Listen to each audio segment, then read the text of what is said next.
অন্য কারো কাছ থেকে যদি ছবি নেন সেটা কিভাবে এডিট করবেন তার বিস্তারিত আলোচনা থাকবে আজকের ভিডিওতে। আসসালামু আলাইকুম রহমতুল্লাহ। হ্যালো ফ্রেন্ডস, গণহারে যেভাবে পলিসি ইস্যু আসছে তার জন্য আমাদের একটু সতর্ক হওয়া উচিত। চলুন আমরা একটি ছবি এডিট করে দেখি, তারপরে একটা ভিডিও এডিট করে দেখব। এই যে দেখতে পাচ্ছেন ইনশট অ্যাপে চলে এসেছি। এখানে দেখতে পাচ্ছেন ভিডিও অপশন, ফটো প্লাস। আমরা ফটোতে ক্লিক করব। আগে একটা ছবি এডিট করে দেখাবো। এরপর দেখতে পাচ্ছেন নিউ প্লাস আইকনে আপনি ক্লিক করুন। এরপর এখান থেকে আপনি একটা ছবি নিয়ে নিন। এখান থেকে আমি এই ছবিটা নেব। প্রথমে কি করব, এই ছবিটা আমি ক্রপ করব, তাহলে যে ছবিটার রেশিও আগে ছিল সেই রেশিওটা থাকবে না। আপনার নিচে দেখতে পাচ্ছেন যে এখানে অপশন আছে, ক্রপ কথা লেখা রয়েছে। সেই ক্রপে আপনি ক্লিক করবেন। এই যে ক্রপ, চারকোনা ক্রপে আপনি ক্লিক করুন। তারপরে হাত দিয়ে এভাবে রেশিওটা কমিয়ে দিন। অরিজিনাল ছবি থেকে রেশিও কিন্তু তাহলে কমে যাবে, অরিজিনাল ছবির সাথে কোনো মিল থাকবে না। এরপর টিকচিহ্নতে ক্লিক দিন। এরপর দেখতে পাচ্ছেন এই যে এখানেই নিচের অপশনগুলোতে রয়েছে কাট আউট। এই যে কাট আউট একটা অপশন রয়েছে, কাট আউটে আপনি ক্লিক দিন। এই টিকচিহ্নতে আবার ক্লিক দিন। এরপর নিচের অপশনগুলোতেই দেখবেন যে ব্যাকগ্রাউন্ড রয়েছে। এই যে কাট আউট করার পর ব্যাকগ্রাউন্ড কিন্তু চেঞ্জ হয়ে গিয়েছে। এরপর আমরা একটা ব্যাকগ্রাউন্ড লাগিয়ে দেব। এই যে দেখতে পাচ্ছেন নিচের অপশন থেকে কিন্তু আমি ব্যাকগ্রাউন্ড খুঁজে নিয়েছি। এই ব্যাকগ্রাউন্ড অপশনে আপনি ক্লিক করুন। এখানে আপনি এই কালারগুলোও নিতে পারেন, নিচের কালারগুলোও নিতে পারেন, আপনার যেটা ইচ্ছে। আমি ধরুন এই কালারটাই নিলাম। এই যে দেখতে পাচ্ছেন, যেটা ভালো লাগে সেটা আপনি নেবেন। কোনটা মানে বেশি ফুটে ওঠে সেটা আপনি নিতে পারেন। এখানে এইটাই ভালো লাগছে। যাই হোক, আমার কালার নেওয়া হয়ে গিয়েছে, মানে ব্যাকগ্রাউন্ড আমি চেঞ্জ করেছি।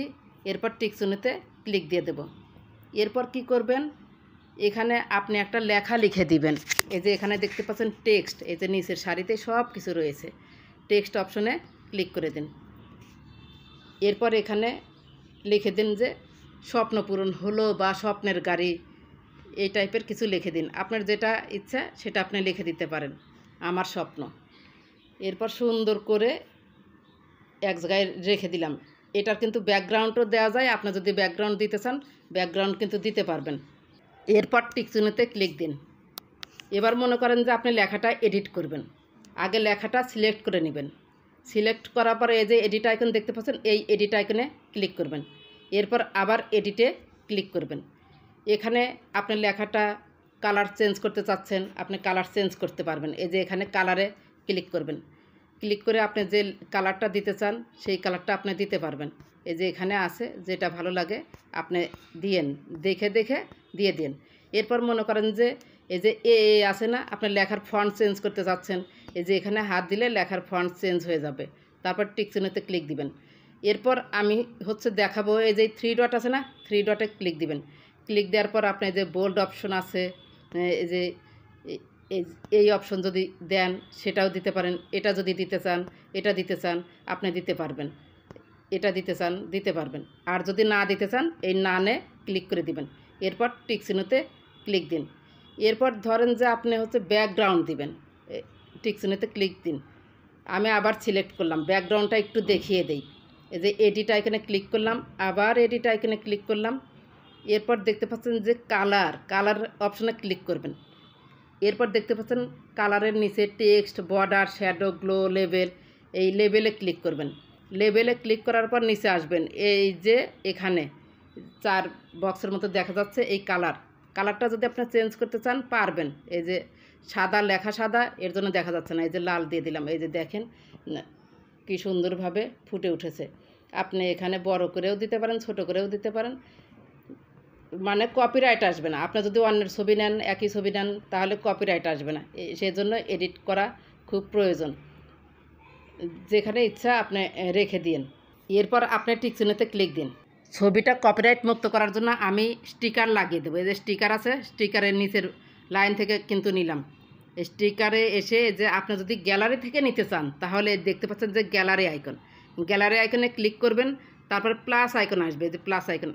এই যে আমি এটাতে আগে ক্লিক করি, নইলে বুঝতে পারবেন না। আবার এই যে গ্যালারি আইকনে ক্লিক করলাম। গ্যালারি আইকনে ক্লিক করার পর প্লাস আইকন আসবে। এই প্লাস আইকনে ক্লিক করলে আপনাকে গ্যালারিতে নিয়ে যাবে। এখান থেকে যে কোনো একটা ছবি আমি দিতে পারি। এই যে এখানে একটা ছবি আছে, সেই ছবি যদি আমি দেই, এই যে সুন্দর একটা ঝিলিমিলি ঝিলিমিলি করছে, এটা বা সৌন্দর্য বৃদ্ধি করার জন্য আপনি দিতে পারেন। মানে গ্যালারিতে আগে থাকতে হবে যে কোন ছবিটা দিলে আপনার হচ্ছে যে ছবি নিচ্ছেন তার সাথে অ্যাডজাস্ট হবে। অথবা এই যে এখানে অনেক দেখতে পাচ্ছেন, এটাতে ক্লিক করলে কি আসে দেখে দেখে নেবেন। যেখানে অনেক কিছু আছে। আবার এই যে লাভ, এখানেও অনেক কিছু আছে। ধরুন আমি এখান থেকে একটা আপনাদের দেখানোর জন্য এটাই নিয়ে নিচ্ছি। এইটা আপনি বড়ও করতে পারেন, যে বড় হবে। এই যে এখানে দিয়ে দিলেন, তারপর টিকচিহ্নতে ক্লিক দিয়ে দিলেন, তাহলে ছবিটা 100% কপিরাইট হয়ে যাবে। এখানে আর কোনো কাজ নেই, সব কিছুই ওকে হয়েছে। এখানে আপনারা অপশনগুলা দেখবেন, সব শেষ। উপরে দেখতে পাচ্ছেন এক্সপোর্ট অপশন, এক্সপোর্ট অপশনে ক্লিক করে দিলে এটা গ্যালারিতে সেভ হয়ে যাবে। তাহলে এখানে এক্সট্রাভাবে আমরা লাগালাম হচ্ছে স্টিকার, টেক্সট ক্রপ করেছি, ব্যাকগ্রাউন্ড চেঞ্জ করেছি, তাহলে কিন্তু অরিজিনাল ছবির সাথে কোনো মিল থাকলো না। ফেসবুক কিন্তু নিজেই বলেছে আপনারা অন্যের ছবি বা ভিডিও নিতে পারবেন, লেখাও নিতে পারবেন, কিন্তু সেগুলো এডিট করতে হবে, আপনার ক্রিয়েটিভিটি কাজে লাগাতে হবে। সরাসরি যদি সেগুলো আপনি আপলোড করে দেন তাহলে পলিসি ইস্যু আসবে। উপরে দেখতে পাচ্ছেন এক্সপোর্ট অপশন, এক্সপোর্ট অপশনে আপনি ক্লিক করে দিন। অ্যাড দেখার মাধ্যমে এটা হচ্ছে সেভ হয়ে যাবে। যে টিক চিহ্নটা আছে, টিক চিহ্নতে ক্লিক দিলাম, দুইবার নিচে বের হয়ে আসার চেষ্টা করলে ড্রাফট কথা লেখা আসবে। ড্রাফট করলে এটা হচ্ছে গ্যালারিতে অলরেডি চলে যাবে।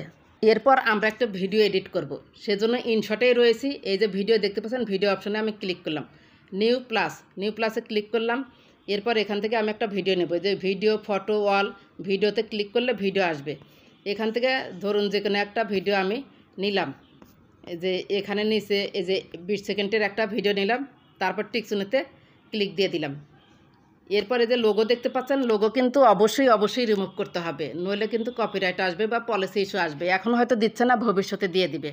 এই যে ইনশট আছে না, ইনশটে আপনি ক্লিক করুন, ফ্রি রিমুভ। কিছু অ্যাড দেখার মাধ্যমে এটা হচ্ছে রিমুভ হয়ে যাবে, একটু ওয়েট করুন। ইনশট লোগো রিমুভ হয়ে গিয়েছে। এরপর প্রথমে আমরা রেশিওটা চেঞ্জ করব। এই যে দেখতে পাচ্ছেন ক্যানভাসে ক্লিক করলাম। ক্লিক করার পর যেহেতু আমি এটা হচ্ছে রিলের জন্য তৈরি করছি, এই যে টিকটক রেশিও 9:16, এটাতে আমি ক্লিক করলাম। এরপর হাত দিয়ে এই যে দেখতে পাচ্ছেন এটা আমি বড় করে দিলাম। এরপর টিকচিহ্নতে ক্লিক দিলাম, কোনো সমস্যা নাই, রিলসের রেশিওই হবে। এরপর রেশিওটা কিন্তু চেঞ্জ হয়ে গেল। এরপর আমরা হচ্ছে এই ভিডিওর সাউন্ড রয়েছে, প্রথমে এই সাউন্ডটা আমরা অফ করে দেব। হাত দিয়ে এইদিকে দেখতে পাচ্ছেন ভলিউম অপশনে ক্লিক করুন।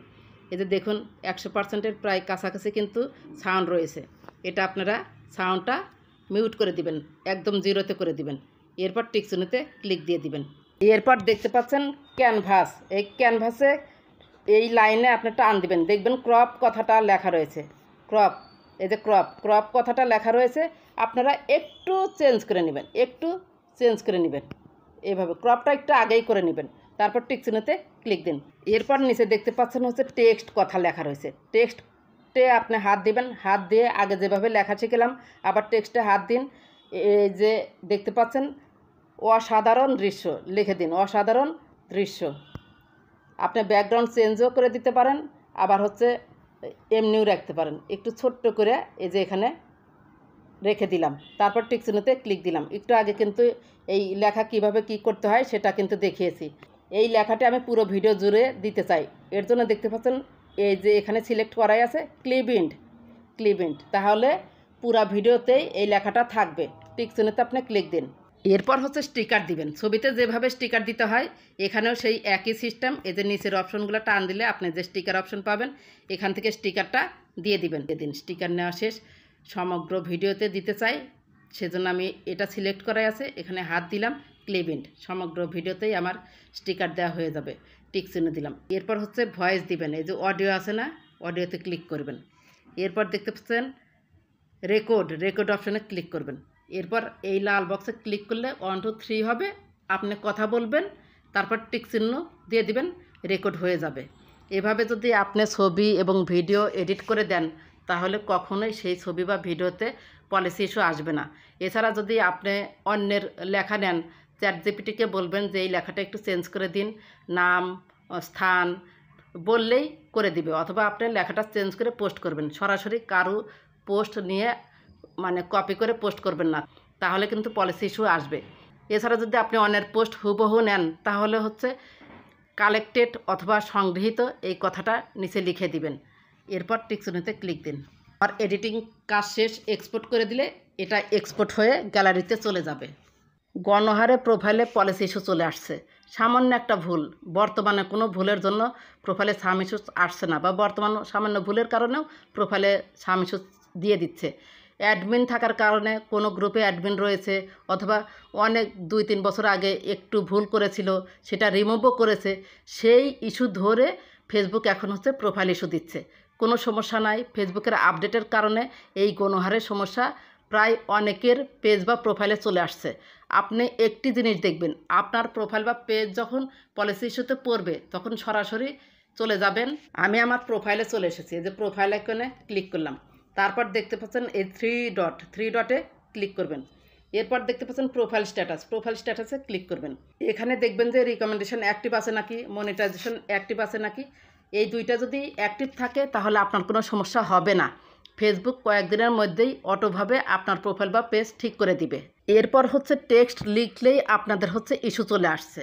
সেই ইস্যু কিন্তু বর্তমানে একটু সলভ করা কঠিনও হয়ে যাচ্ছে, অনেকেই পারছেন না। পপি সাহা একটি আইডি থেকে কমেন্ট করা হয়, প্রতিদিনই কমেন্ট করছে, তার প্রতিটি টেক্সটে হচ্ছে হলুদ ইস্যু চলে আসছে।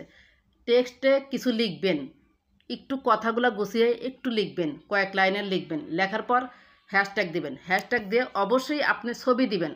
যদি ছবি না দেন তাহলে কন্টেন্ট কোয়ালিটি ইস্যু আসবে। আর যদি ছবি দেন, সি ইনসাইটস অ্যান্ড অ্যাডস আছে, সি ইনসাইট অ্যান্ড অ্যাডসে ক্লিক করলাম, we did not detect any content issues, এই কথাটা লেখা আসবে। আশা করি পপি সাহা বুঝতে পেরেছেন যে এই লেখার সাথে অবশ্যই আপনাকে ছবি অ্যাড করে তারপর পোস্ট করতে হবে। আশা করি ভিডিওটি ভালো লেগেছে। যদি ভালো লেগে থাকে বা আপনার একটু উপকার হয়ে থাকে, প্লিজ লাইক, কমেন্ট, সাবস্ক্রাইব করে সাথেই থাকবেন। ভালো থাকবেন, সুস্থ থাকবেন। আল্লাহ হাফেজ।